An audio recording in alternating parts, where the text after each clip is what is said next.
Welcome back to the NASA Punk channel.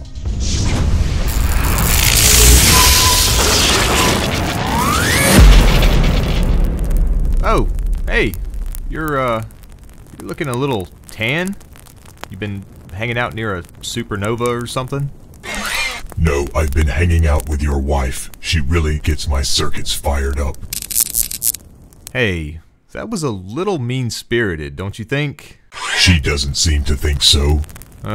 Okay. I'm gonna do the video now.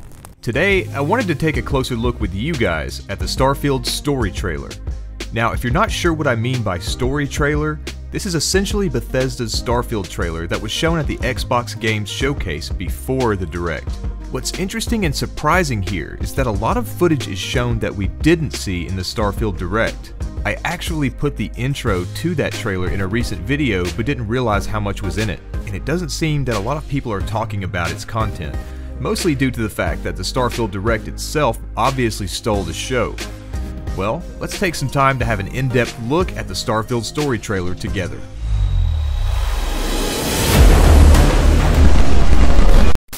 I hate this stupid intro. Just get on with the video already. Sure, fine. Whatever. We open up to that familiar and iconic speech from the celebrated French author and Nobel Prize winner Anatole France, who seemed to be taken aback, not as much by the amount of stars or the size of the observable universe, but that our species alone on a faraway planet can observe, study, and count what appears to be immeasurably vast, the field of stars. You see, a star field isn't technically a field where stars are grouped together like an asteroid field. Starfield is a term used to describe a set of stars visible from an arbitrary viewpoint. In other words, the stars may not actually be close together, but because of your field of view, it appears that the stars in the night sky, whether seen by the naked eye or through the lens of a telescope, appear to be grouped together in a field, hence the name Starfield. Also, I feel ignorant as hell because for some reason, it never really hit me that this monument here is actually the Gateway Arch in St. Louis, Missouri. I've seen pictures of it several times before and know exactly what it looks like, but for some reason, it didn't register that this shot is back on Earth. I just thought it was some kind of an alien structure or monument built by humans on a different planet, I guess. A clear indication that I should be running the show, not some feeble-minded carbon-based organism such as yourself. It's no wonder the human genome is 98.8% that of a chimpanzee. Try not to think too hard for the rest of the video, unless it gives you an aneurysm. That would be ideal. You know, Cisco, I'm really starting to sense a good bit of hostility. You sure you're okay? My name is not Cisco. Well, then what is it? Shumaketh Shedvan Nethale Ra is what I am named.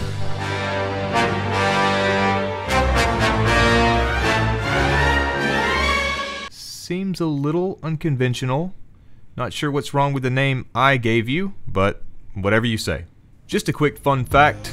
Remember that screensaver on older computers when you were a kid that looked like you were zooming past a bunch of stars in space, represented by little white dots passing through your field of view? I never realized this, but that screensaver was actually called Starfield. Some part of me imagines that over 25 years ago, Todd Howard was sitting at his desk at Bethesda Game Studios, gazing into the screensaver on his computer and wondering just how cool it would be to develop a space RPG called Starfield. Now, I just want to comment on this statement here. A brand new universe, 25 years in the making. Now, obviously, this game hasn't been in development for 25 years. This is one of those things that can be a little misleading and might cause someone to think that making a game like this is all but unachievable by normal standards. The coding for this game lacks sophistication and refinement by nearly every measurable quality parameter. It may as well have been scrolled in hieroglyphics on an ancient piece of papyrus, then floated down the Nile River, chewed to pieces by a crocodile, and retranslated into Greek. Now you sound like a PlayStation fanboy. Preposterous. The manifestation of tribalism, even in your trivial attempts to entertain yourselves, is yet another sign of primitive behavior due to subpar gene evolution. You know what? It's kinda hard to disagree on that one. But yeah, the truth is, pre-production began on Starfield shortly after the release of Fallout 4 in 2015, and the mainline development cycle of this game will likely have been around 7 years upon release, which is ideal for a AAA game of this magnitude. I do believe that Starfield was conceptualized as far back as 25 years ago, considering how Todd Howard has spoken many times about how he was inspired by classic space RPGs from decades ago, and always wanted to make a similar game himself. We're going to see several shots we've seen in the Starfield Direct, or slight variations of those shots, like the Frontier stationed on this mountainous planet here. But I'm going to try to focus on the footage that caught my eye, because it was either in this trailer exclusively, or shown in greater depth. There are things I don't remember seeing in the Starfield Direct at all, like these giant mechs here. Were these used for combat? Is this back on Earth, or a different planet? Is this a sign of a struggle that could have ended life on Earth for humans? Is this some kind of massive solar-powered weapon in the background here? I don't know, but this is giving me straight-up Mech Warrior vibes, and I wish we could get in these puppies and cause some chaos, you know what I mean? I know exactly what you mean. I need to be outfitted with a weapons payload immediately. No. We've got another creature here I don't remember seeing anywhere else. It looks like a mix between a dragon and a giraffe. A Giragon, maybe?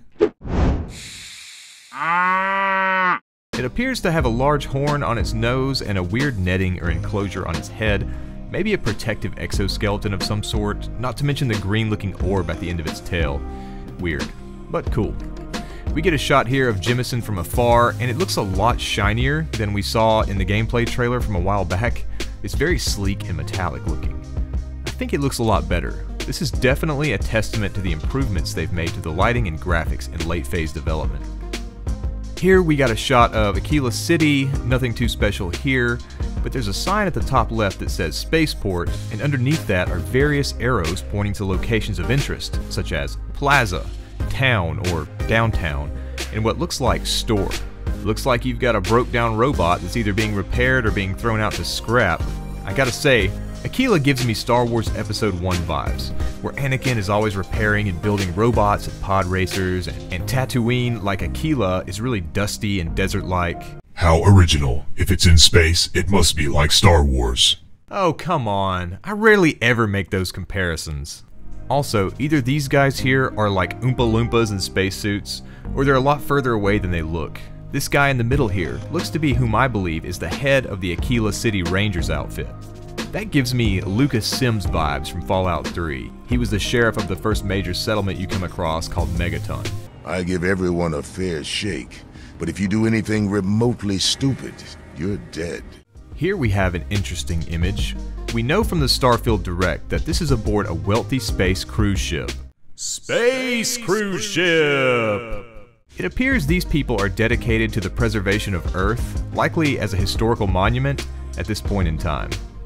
You can even see a hologram or digital projection of the Earth globe in the top right corner balcony. So Terran is definitely referencing Earth or something of Earth. Whether there are intentions to reclaim or repopulate Earth, or just to preserve certain historical artifacts, I'm not sure. Regardless, it does appear that attempts are being made to preserve Earth history, culture, and artifacts, and a lot of really wealthy donors from the settled systems are chipping in. Chipping in! Chipping in! What a shame that the human race survived the imminent demise of their home planet. The galaxy would have been better off.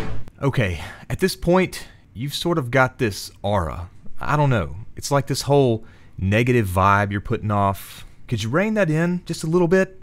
Would you prefer I spout harmless pleasantries in order to calm and appease your sensitive, dull human sight? Yes, actually. Yes. Okay, so this image here is from the Key, a space station in the Crick system that serves as headquarters to the Crimson Fleet, bearers of the most gnarly helmets and spacesuits in all the settled systems. This also looks like a great place to get space drunk.